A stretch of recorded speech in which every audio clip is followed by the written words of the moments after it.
নমস্কার বন্ধুরা, সবাই কেমন আছেন? আশা করি খুবই ভালো আছেন। আজকের একটা ছোট্ট ভিডিও, প্লিজ আপনাদের কাছে অনুরোধ রইল সম্পূর্ণ ভিডিওটি অবশ্যই দেখবেন, খুবই ভালো লাগবে। পশ্চিমবঙ্গের রাজ্যপাল সিবি আনন্দ বোস তিনি শপথ গ্রহণ অনুষ্ঠান করাতে চাচ্ছেন।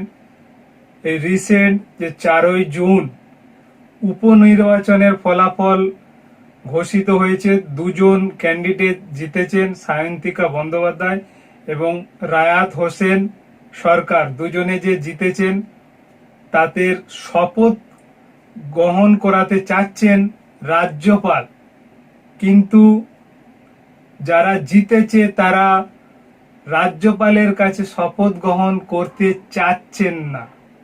এক হাসির কাণ্ড। রাজ্যপাল শপথ গ্রহণ করাতে যাচ্ছেন, ওনারা চাচ্ছে না। ওনারা কি চাচ্ছেন? বিধানসভাতে গিয়ে শপথ গ্রহণ করতে চান ওনারা স্পিকারের কাছে। বিমান বন্দ্যোপাধ্যায় যে স্পিকার আছেন বিধানসভার, তার কাছে শপথ গ্রহণ করতে চান। কারণ তারা নাকি ভয় পাচ্ছে রাজ্যপালকে, তাই তারা বিধানসভার স্পিকারের কাছে শপথ গ্রহণ করতে চাচ্ছেন। এক হাসির কাণ্ড। এদিকে আবার রাজ্যপাল রাজ্যে নেই, রাজ্যপাল চলে গেছে দিল্লিতে। সেখানে নানান জনের সঙ্গে পরামর্শ করছে, কারণ রাজ্যপালেরও অবস্থা খুব খারাপ। তার নামে অনেক কিছু ইতিমধ্যেই সবাই জেনে গেছেন, আপনারাও। অসম্মানজনক কিছু করেছেন উনি, এটা সবাই বলতে চাচ্ছেন। তো যাই হোক, সেই জন্যে ভয় পাচ্ছে তার কাছে শপথ গ্রহণ করতে। তাই বিধানসভার স্পিকার বিমান বন্দ্যোপাধ্যায়ের কাছে শপথ গ্রহণ করতে চায়। রিসেন্টলি মমতা ব্যানার্জিও বলেছেন, রাজ্যের মুখ্যমন্ত্রী তিনিও বলেছেন যে আমাদের মেয়েরা ভয় পাচ্ছে তার কাছে যেতে। এইদিকে সায়ন্তিকা বন্দ্যোপাধ্যায় তিনিও পড়েছে মুশকিলে। দুজনে মিলে বিধানসভার পাদদেশে ধর্ণা দিচ্ছে প্রতিদিন, এবং তাদের সঙ্গ দিচ্ছে আরো সদস্য, তারা ওনাদের সঙ্গে সঙ্গত দিচ্ছে। তো যাই হোক, এখন কি হবে সেটাই দেখার। রাজ্যপাল দিল্লিতে চলে গিয়েছেন, এখানে নেই, রাজ্যে নেই। আর এরা চাচ্ছে যে রাজ্যপালের কাছে শপথ গ্রহণ করবে না। শপথ গ্রহণ নিতে গেলে বলছে বিধানসভায় স্পিকারের কাছে করবে। স্পিকার হলো বিমান বন্দ্যোপাধ্যায়, সে বিমান বন্দ্যোপাধ্যায়ের কাছে শপথ গ্রহণ করবেন। এ এক মুশকিল হয়ে গিয়েছে। কবে ভোট হয়ে গিয়েছে, ভোটের পরে ফলাফল প্রকাশ হয়েছে, লোকসভার যে ফলাফল প্রকাশ হয়েছে তার সঙ্গেই ফলাফল একসঙ্গেই প্রকাশ হয়েছে 4ই জুন।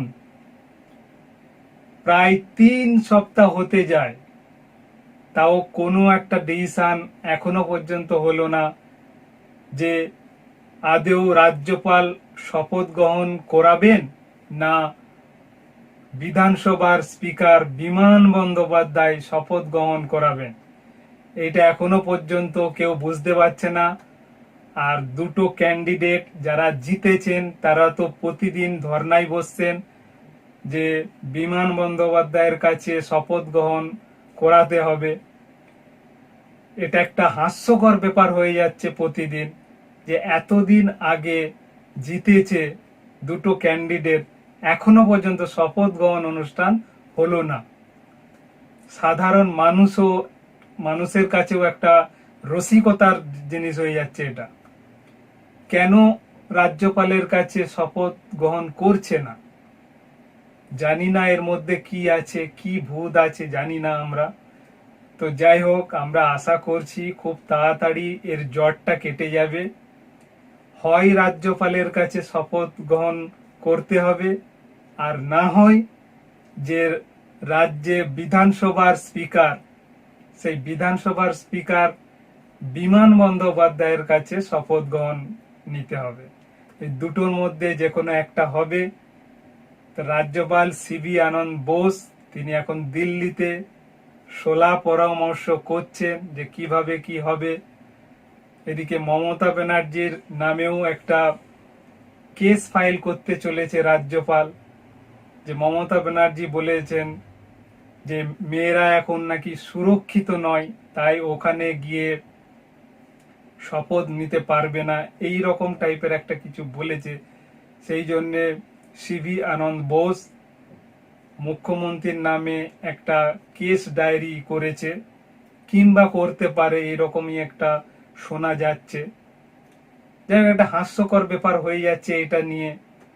এত দিন হয়ে গেল জিতেছে, 3 সপ্তাহ হয়ে গেল।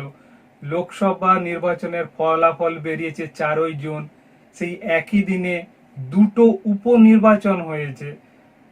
আমাদের ওয়েস্ট বেঙ্গলেতে দুটো উপনির্বাচন, এই বিধানসভার দুটো উপনির্বাচন, সেখানে দুটোতেই জয়ী হয়েছে টিএমসির সায়ন্তিকা বন্দ্যোপাধ্যায় বরাহনগর থেকে, এবং আরেকজন জিতেছে হচ্ছে রায়াত হোসেন সরকার ভগবান গোলা থেকে, তিনিও জিতেছেন। তো এখন এটাই দেখার এই দুজনকে কবে শপথ গ্রহণ করায়, এটাই আমাদের কাছে দেখার। আমরা অপেক্ষা করছি শেষে কি হবে। তা আপনারাও দেখুন যে শেষ পর্যন্ত কি হয়, কে শপথ গ্রহণ করায়, রাজ্যপাল না স্পিকার, এটাই আমরা দেখব। তো যাই হোক, ভিডিওটি আপনাদের খুবই ভালো লেগেছে আশা করি। আপনাদের অনেক অনেক ধন্যবাদ। আপনারা প্রত্যেকেই আমার ভিডিও খুব মনোযোগ সহকারে দেখছেন, এই জন্যে অনেক অনেক আপনাদের ধন্যবাদ। তা আজকের আলোচনা আর বাড়ালাম না, এইখানেই শেষ করলাম। আপনারা খুব ভালো থাকবেন, সুস্থ থাকবেন। টাটা।